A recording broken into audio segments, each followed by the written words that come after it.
요한일서 4장 14절로부터 21절까지 말씀입니다. 다 같이 합독하십시다. 시작. 아버지가 아들을 세상에 구주로 보내신 것을 우리가 보았고 또 증언하노니 누구든지 예수를 하나님의 아들이시라 시인하면 하나님이 그의 안에 거하시고 그도 하나님 안에 거하느니라. 하나님이 우리를 사랑하시는 사랑을 우리가 알고 믿었노니 하나님은 사랑이시라. 사랑 안에 거하는 자는 하나님 안에 거하고 하나님도 그의 안에 거하시느니라.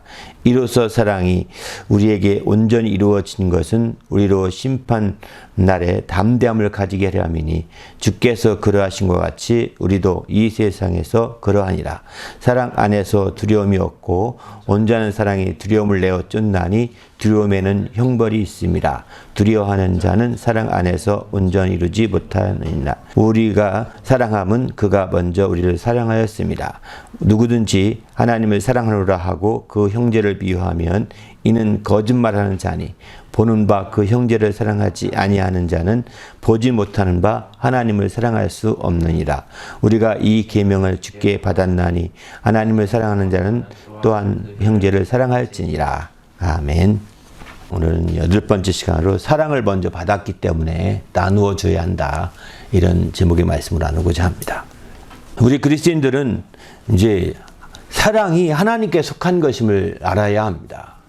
사랑이 하나님께 속했다는 것입니다. 이 얘기는 쉽게 말하면 사랑은 하나님 것이다 이런 표현이 되기도 하죠.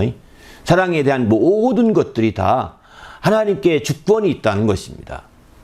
그래서 우리가 사랑이라고 한다면 대표적으로 우리가 흔히들 얘기하죠. 남녀 간에 결혼하는 것을 사랑의 아주 대표적인 것이라고 얘기하죠. 그런데 이런 결혼을 우리는 알다시피 하나님이 짝지어 주셨다. 성경이 이렇게 말하고 있거든요. 그러니까 사랑 간의 사랑, 또 이런 피조물 간의 사랑, 피조물 사이에 있는 모든 사랑들이 사실은 하나님으로부터 시작된 거라는 겁니다. 하나님에 속한 사랑인데 그 사랑으로 시작되어 나타난 하나의 이 땅에는 하나의 그림자 같은 사랑인 거죠. 참 사랑이라기보다는 그림자 같은 사랑인 거죠. 그러다 보니까 이 땅의 사랑에 취해 있다가는요, 어느 날 실망합니다. 이 그림자 같은 사랑이기 때문에 그 사랑에 빠져 있다가는 어느 날 크게 좌절하고 실망하고 이제 큰 상처는 누구나가 받습니다. 누구나가 다 받아갑니다. 그렇기 때문에 이제 이 땅의 사랑이 한계가 있는 거죠. 그러나 참 사랑이신 하나님의 사랑, 하나님께 속한 그 사랑은 실망이 없습니다. 많은 사람들이 교회 가서 실망했다 이런 말을 듣습니다. 그럼 하나님의 사랑이 실망한 것이 아니라 교회 사람들에게 실망했다는 뜻이거든요. 교회 다니는 사람들에게, 때로는 교회 성도들이나 그 직분자들이나 때로는 그 목사님이나 이런 분들에게도 실망할 수가 있죠. 왜냐하면 그들이 사랑하는 사랑은 하나님의 사랑과 동일한 사랑으로 사랑할 수는 없습니다. 하나님이 사랑하는 참 사랑으로 사랑해야 되는데 그렇게 참 사랑답게 사랑하기보다는 물론 그 뿌리를 참 사랑에 두고 있을지 모르지만 인간적인 면이 있을 수 있는 거거든요. 인간적인 면에서 사랑을 하게 되면 언젠가 그분이 당신에게 실망을 줄 것입니다.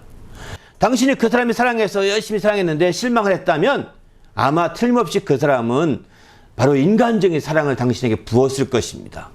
그리고 당신도 그를 사랑할 때 하나님의 사랑으로 사랑하지 않고 인간적인 사랑으로 사랑했을 것입니다. 이렇게 하나님의 사랑으로 사랑하고 하나님의 사랑으로 서로 사랑하게 되면 실망이 없습니다. 그런데 하나님의 사랑으로 사랑하지 아니하고 인간적인 사랑을 가지고 하나님의 사랑을 가장해서 사랑하는 척하게 되니까 한계가 있는 거예요. 분명한 한계가 거기 들어가 있는 거죠. 그래서 우리는 하나님이 참사랑이라고 할 때 하나님은 사랑이시라는 표현을 하시죠. 오늘 본문도 보게 되면 하나님이 사랑이신데 바로 그 참사랑이라는 것입니다. 그 사랑은 그분으로부터 시작됐고 그분으로 그 사랑이 완전하게 되는 겁니다. 그렇기 때문에 우리는 주님 안에서 이 하나님의 사랑을 통해서 우리가 정말 온전히 사랑할 때 참으로 행복할 수가 있는 거죠. 그렇기 때문에 우리는 주님 안에서 이제 사랑이 하나님께 속하였다는 것을 확실히 믿어야 합니다. 요한일서 4장 7절에 보게 되면 사랑하는 자들아 우리가 서로 사랑하자. 사랑은 하나님께 속한 것이니 사랑하는 자마다 하나님께로부터 나서 하나님을 알고 사랑하지 아니하는 자는 하나님을 알지 못하나니 이는 하나님은 사랑이심이라 8절까지 이렇게 말씀하겠습니다. 바로 사랑은 하나님께 속한 것이라는 거예요. 8절에서는 사랑은 하나님이시라, 하나님은 사랑이심이라 이렇게 표현합니다. 그만큼 우리는 이제 사랑이라는 개념을 확실히 알아야 되는 거죠. 반면에 하나님은 사랑이라는 표현은 여러 번 나오는데 사랑은 하나님이라는 표현은 안 나옵니다. 또 이런 표현은 안 나옵니다. 사랑은 하나님의 속성 중에 하나일 뿐이지 하나님 전부가 아니라는 겁니다. 이해되시죠? 하나님은 사랑이라 하는 것은 사랑은 하나님의 한 속성이라는 얘기거든요. 하나님으로부터 시작된 것이 사랑만이 아니라 생명도, 의도, 모든 것들이 하나님으로부터 다 시작된 거거든요. 그래서 하나님은 생명이다, 하나님은 사랑이다 이런 표현을 할 수 있지만 거꾸로 사랑은 하나님이다 이렇게 말할 수는 없는 거예요. 성경은 그런 표현은 안 나옵니다.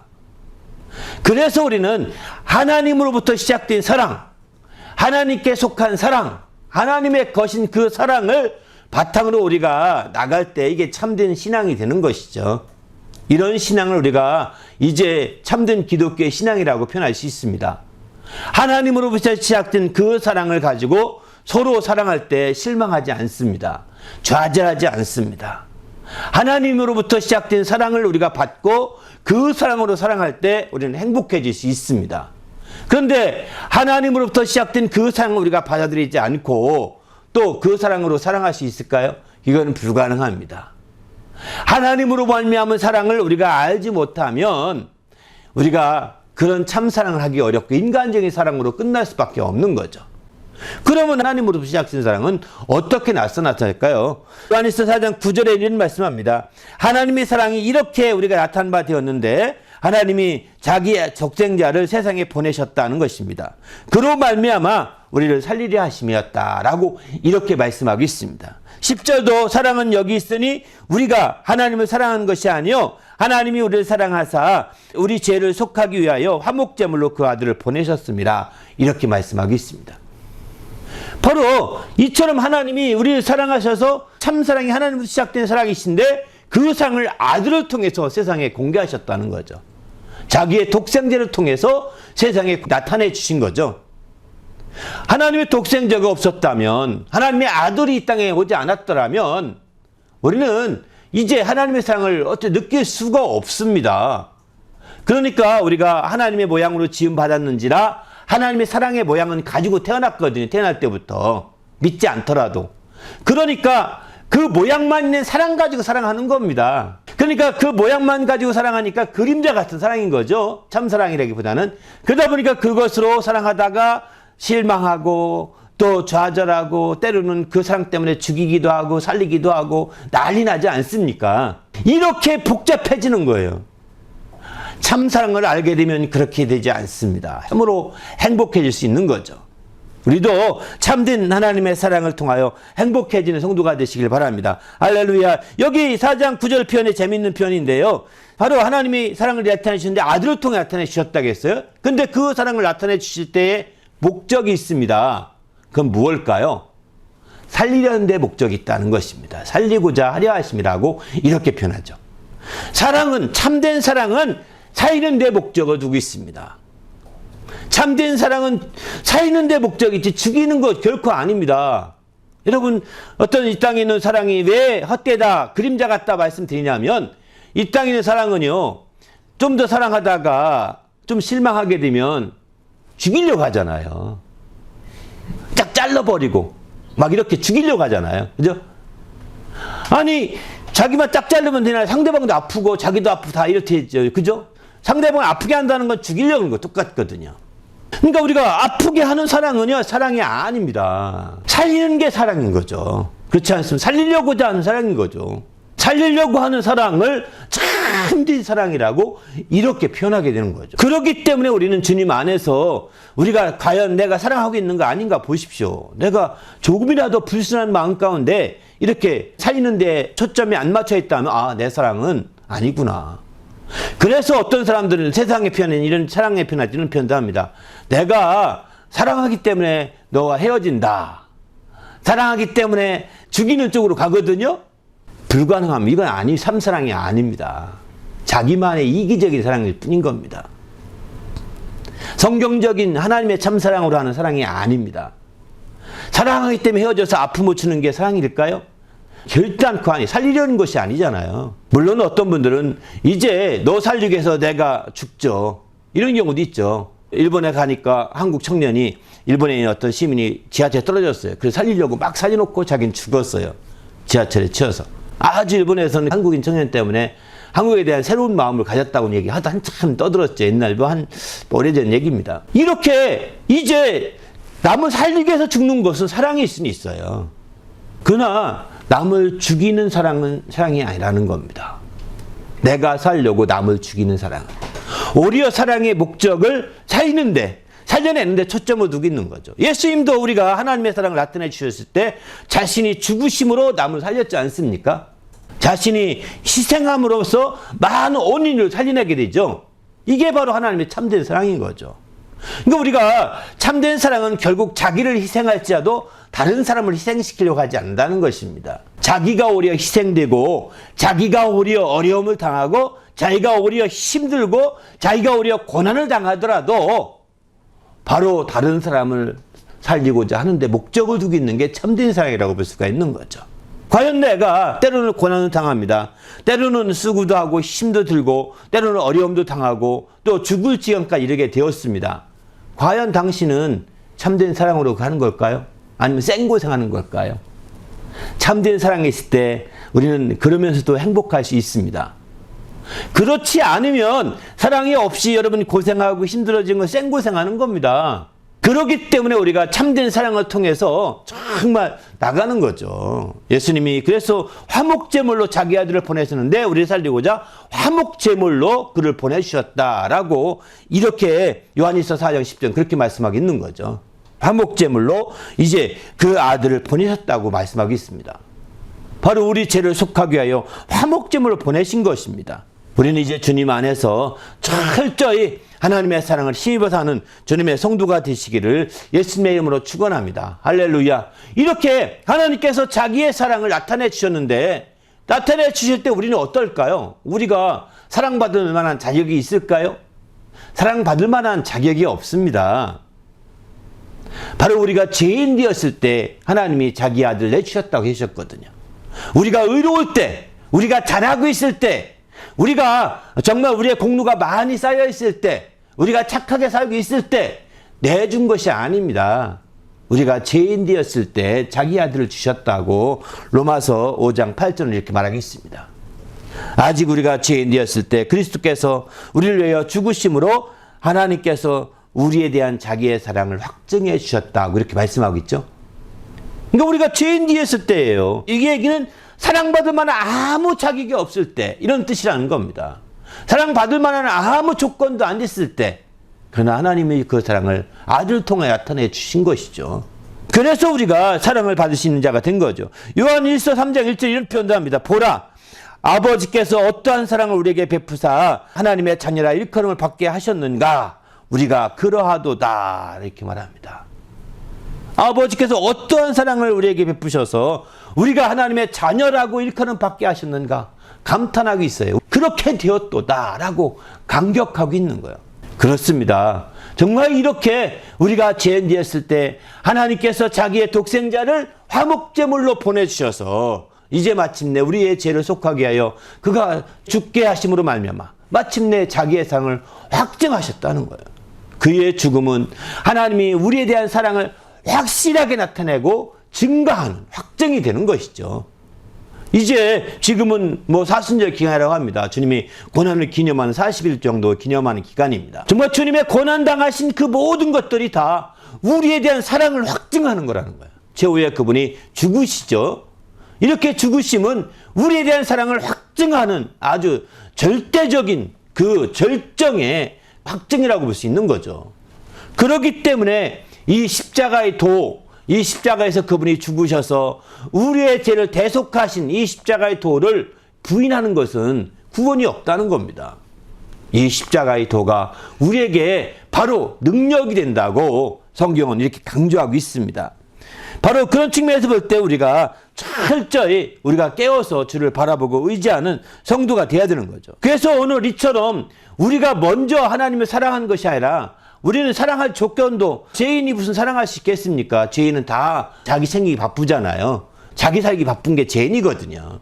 그런데 이런 사람들에게 하나님의 아들을 보내서 이렇게 사랑을 나타내 주신 것, 그래서 하나님이 먼저 사랑하셨다라고 이렇게 표현하고 있습니다. 오늘 본문에도 보게 되면 4장 19절 우리가 하나님을 사랑하면 그가 먼저 우리를 사랑하셨습니다. 이렇게 말합니다. 그분이 우리를 먼저 사랑했다는 거죠. 그래서 마침내 우리 하나님께서 이처럼 놀랍게 사랑하신 거예요. 그 아들을 통해 이같이 사랑하셨은즉 이제 우리가 하나님을 또한 사랑하고 또 하나님이 사랑한 자들을 또한 사랑해야 되겠죠. 그래서 요한일서 4장 11절 이런 말을 합니다. 사랑하는 자들아 하나님이 이같이 우리를 사랑하셨은즉 우리도 서로 사랑하는 것이 마땅하도다. 이렇게 말합니다. 하나님이 먼저 우리를 사랑하셨으니 하나님을 사랑하는 건 당연하고 또 하나님이 사랑한 그 사람들까지 서로 사랑하는 것이 마땅하다는 것입니다. 이것은 바로 하나님이 이같이 사랑하셨기 때문에 그렇다는 거예요. 여기서 이같이라는 것은 요한복음 4장 7절, 8절, 9절, 10절까지 말씀을 가리키는 겁니다. 그래서 하나님이 정말 그 아들을 통하여 그의 사랑을 나타내 보여주신 그 사랑, 하나님께 속한 참된 사랑, 그 사랑 이와 같이 사랑하셨기 때문에 이제 우리가 하나님이 사랑하신 자들을 또한 서로 사랑하는 것은 너무나 합당한 일이다 라고 이렇게 말씀하고 있습니다. 그렇기 때문에 우리가 이제 하나님의 사랑을 아는 자들은 하나님이 먼저 우리를 사랑하셨다는 사실을 깊이 아는 자들, 다시 말해서 그 사랑을 받은 자들은 이제 우리는 바로 주님을 사랑하고 하나님을 사랑하고 그가 사랑하는 모든 자들을 함께 서로 사랑하는 자가 되어야 되는 거죠. 이렇게 우리가 서로 사랑하게 되면 무엇을 알 수 있을까요? 어떻게 되는 걸까요? 12절 보게 되면은 우리가 서로 사랑하면 우리 하나님이 우리 안에 거하시고 그의 사랑이 우리 안에서 온전히 이루어지느니라. 이렇게 12절 이렇게 말합니다. 그러니까 우리가 서로 그리스도 안에서 사랑하게 되면 하나님이 우리 안에 거하고 그의 사랑이 우리 안에서 온전히 이루어지도록 역사한다는 겁니다. 온전히. 요한일서 2장 5절은 이런 말씀도 합니다. 누구든지 그의 말씀 곧 계명을 지키는 자는 하나님의 사랑이 참으로 그 속에서 온전하게 되었나니 이렇게 표현하죠. 바로 이제 누구든지 하나님의 계명, 이 계명은 새 계명을 이렇게 말합니다. 서로 사랑하는 새 계명이죠. 이 새 계명을 지키는 자는 바로 하나님의 사랑이 지키는 사람 그 속에서 온전하게 되게 만들어준다는 역사하신다는 거예요. 그래서 우리는 그 사랑을 힘입을 수 있는 길이 뭐냐? 서로 사랑할 수 있는 길이라는 거죠. 이렇게 서로 사랑할 때 더 온전하게 되는 것이고. 그러면 여기서 온전히 이루어진다고 할 때 그 온전히 이루어지는 건 무엇일까요? 오늘 본문의 17절에 보면 이런 말씀합니다. 사랑이 우리에게 온전히 이루어진 것은 우리로 심판날에 담대함을 가지게 하려 합니다. 이렇게 표현하고 있습니다. 우리가 사랑으로 말미암아 온전히 이루어진 것은 심판날에 우리가 담대함을 가지는데 초점이 가지는 것이라는 겁니다. 그렇습니다. 주님의 마지막 심판날에 정말 담력을 가지고 설 수 있게 만들어준다는 것입니다. 그게 바로 온전히 이루어지는 거예요. 왜? 심판을 통과하지 않으면 안 되니까요. 마지막 심판은 통과해야 되잖아요. 그러니까 지금 우리가 이 땅에 있는 동안에 정말 주님의 사랑이 없이는 그 심판날에 담대히 설 수가 없는 거거든요. 그러나 그 사랑을 힘입고 우리 속에서 온전히 이루어지게 되면 심판날이 있다 하더라도 우리는 두려워하지 않고 담대함으로 설 수 있는 큰 믿음이 생기게 되는 것이죠. 그 사랑을 통한 큰 믿음과 신뢰가 생기게 되는 거죠. 아, 이렇게까지 사랑했는데 될 수 있겠는가? 이러죠.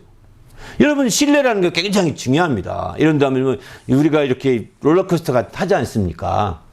탈 때요, 이게 믿음이 있어야 됩니다. 그것도. 롤러코스터를 믿지 않으면 못 탑니다. 요즘 떨어질 확률이 100만 분의 1? 90만 분의 1? 이렇게 되거든요. 나는 그 확률에 안 맞는다. 나에게는 확률이 제로다. 이렇게 생각하여 탈 수 있는 거지. 아니 1조 분의 1만 되더라도 여러분이 확률이 그렇게 되면 못합니다. 신뢰라는 건 제로의 확률이 제로 상태가 돼야 되는 거야. 그러니까 나는 안 죽는다. 다 죽어도 안 죽는다. 이 생각하면 마음이 편합니다.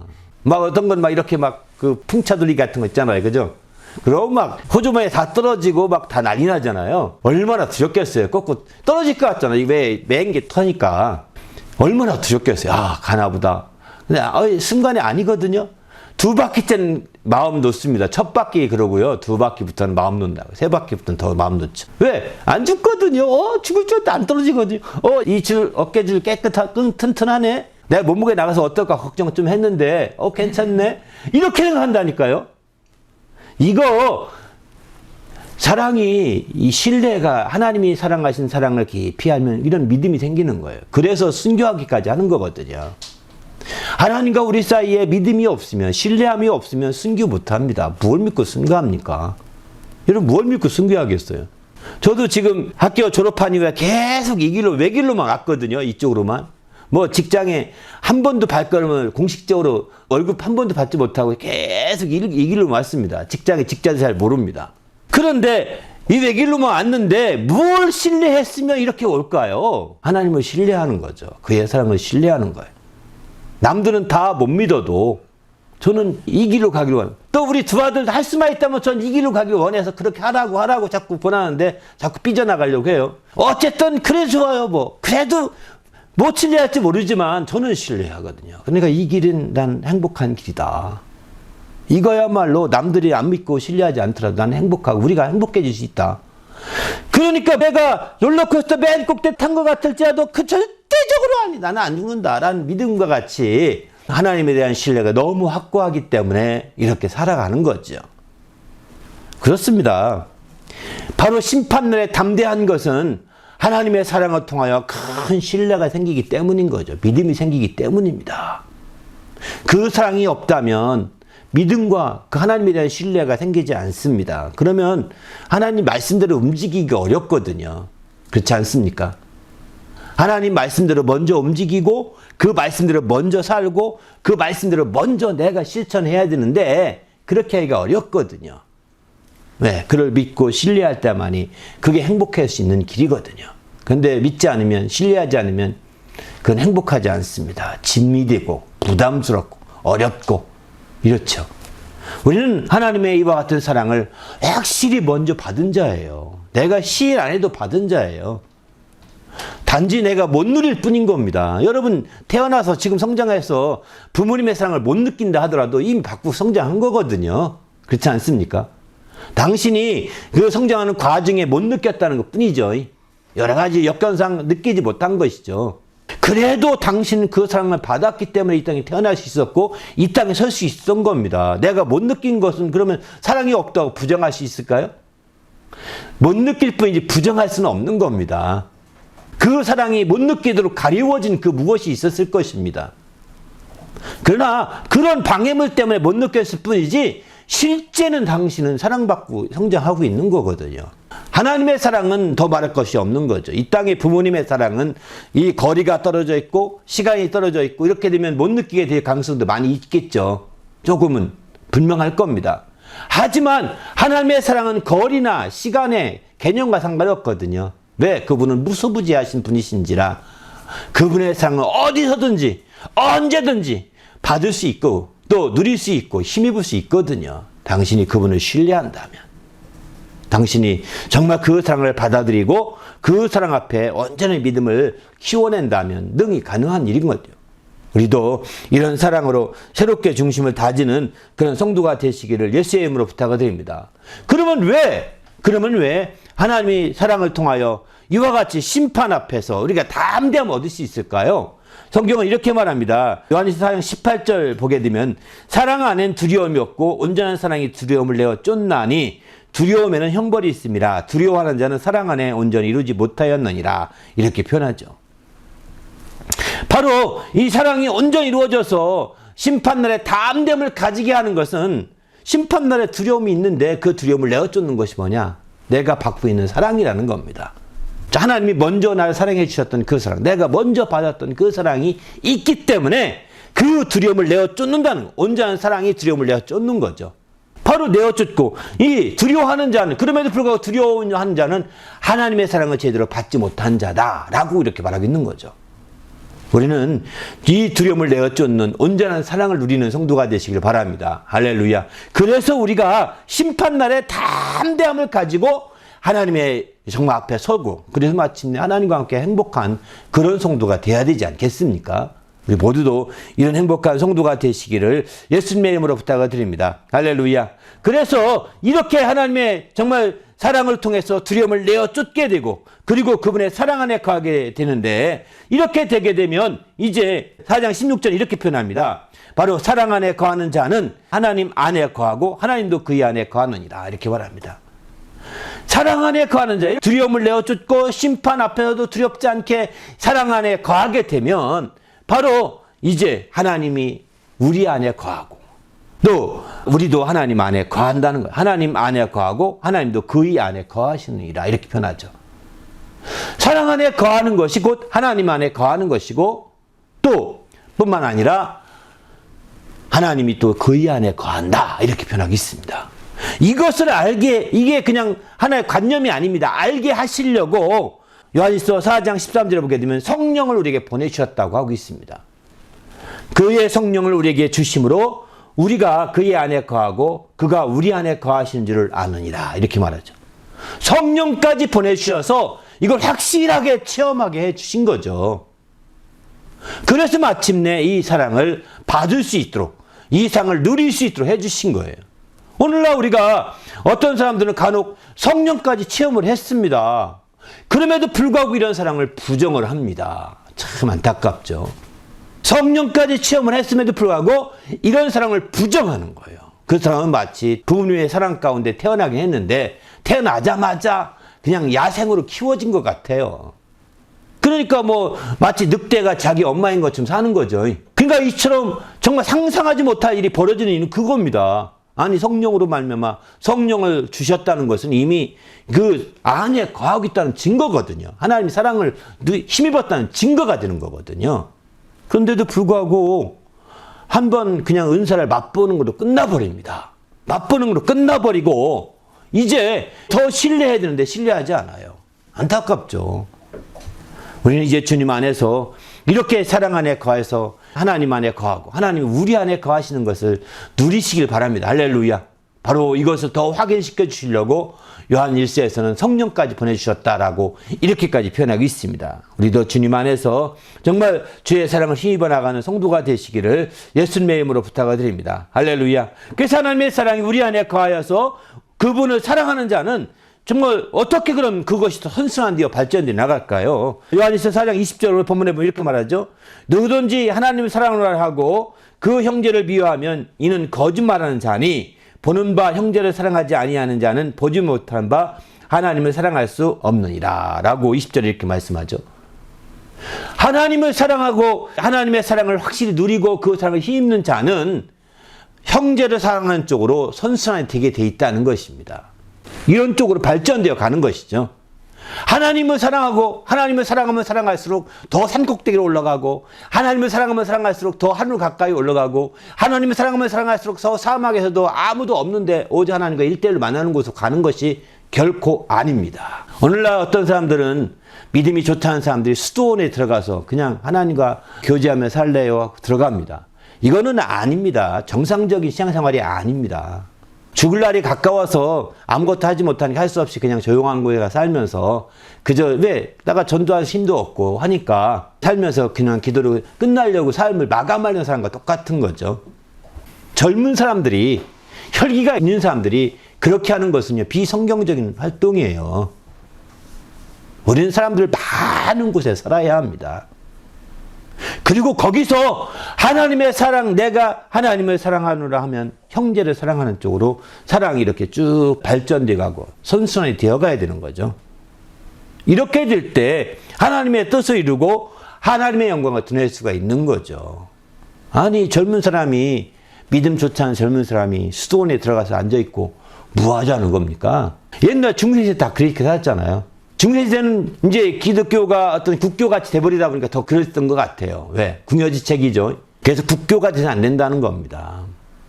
국교가 되면은 다 예수 믿게 되거든요. 안 믿으면 범법자가 되니까. 쫓겨나게 되니까. 믿는 척이라도 해야 되거든요. 그럼 참된 믿음이 있는지 없는지 할 게도 없이 그냥 다 싸게끔으로 다 믿죠. 그런데 국교가 안 되면 안 믿는 자가 반드시 있습니다. 불신자가 반드시 드러납니다. 마지막 때는 더 많고요. 그러니까 우리가 할 일이 얼마나 많겠습니까? 그렇기 때문에 우리는 정말 이 땅에 있는 동안에 정말 중세대같이 살아서는 안 되겠다는 거예요. 오늘날은 우리는 정말 기도원을 한다면 도심 기도원을 해야 합니다. 도시 내의 기도원을. 수도원이 필요합니까? 도심 내 수도원을 해야 합니다. 거기서 정말 기도하고 나가 전도를 가야죠. 왜 공기 좋은 곳만 찾고 이렇게 합니까? 아니잖아요. 늙은 분과처럼 그렇게 할 수는 없잖아요. 연세 많은 분들 이제 은퇴해서 다 접으려고 하니까 할 수 없이 이제 이렇게 하시는 거지. 이제 그럴 수가 없는 거라고요. 우리는 믿음 안에서 철저히 정말 이렇게 하나님 말씀을 통해서 정말 형제의 사랑으로, 하나님의 사랑이 형제 사랑으로 이렇게 선순화되시기를 예수의 이름으로 부탁을 드립니다. 할렐루야. 그래서 하나님을 기쁘시게 하는 그런 성도가 되시기를 예수의 이름으로 부탁을 드립니다. 그러면 하나님의 사랑이 형제의 사랑으로 이렇게 발전된다는 것은 무슨 의미가 있느냐? 성경은 이렇게 말합니다. 요한일서 3장 10절에 이런 말씀합니다. 바로 형제를 사랑하지 아니하는 자는 하나님께 속하지 아니하느니라, 이렇게 표현합니다. 그러니까 형제의 사랑하는 자가 하나님께 속한 자라는 거예요. 하나님의 사랑이 형제의 사랑으로 이렇게 발전되게 되면 아, 너는 하나님께 속한 자구나 라고 하는 것을 나타내는 그 의의가 있는 거죠. 더 나가서 요한일서 2장 10절에 보게 되면 그 형제를 사랑하는 자는 빛 가운데 거하여 자기 속에 꺼리낌이 없으나 형제를 미워하는 자는 어둠에 있고, 이렇게 말합니다. 형제를 사랑하는 자는 빛 가운데 있다는 의의가 있는 거예요. 형제를 사랑하는 자는 빛 가운데 있는 것이죠. 그러나 형제를 사랑하지 아니하는 자, 미워하는 자는 어둠 속에 여전히 있는 거라는 겁니다. 또 요한일서 3장 14절에 보게 되면은 우리는 형제를 사랑함으로 사망에서 옮겨 생명으로 들어간 줄을 알거니와 사랑하지 아니하는 자는 사망에 머물러 있느니라, 이렇게 말합니다. 하나님의 사랑에서 형제의 사랑으로 발전돼 간다는 것은 아, 내가 사망에서 옮겨져서 생명으로 들어갔다라는 의의가 있다는 겁니다. 그러나 형제를 사랑하지 않고 여전히 미워하는 자는 여전히 사망의 안에 머물러 있느니라, 이렇게 표현하고 있습니다. 여전히 사망 안에 머물러 있는 거예요. 여러분, 정말 우리가 하나님이 사랑한다는 것은 누구나 말할 수 있습니다.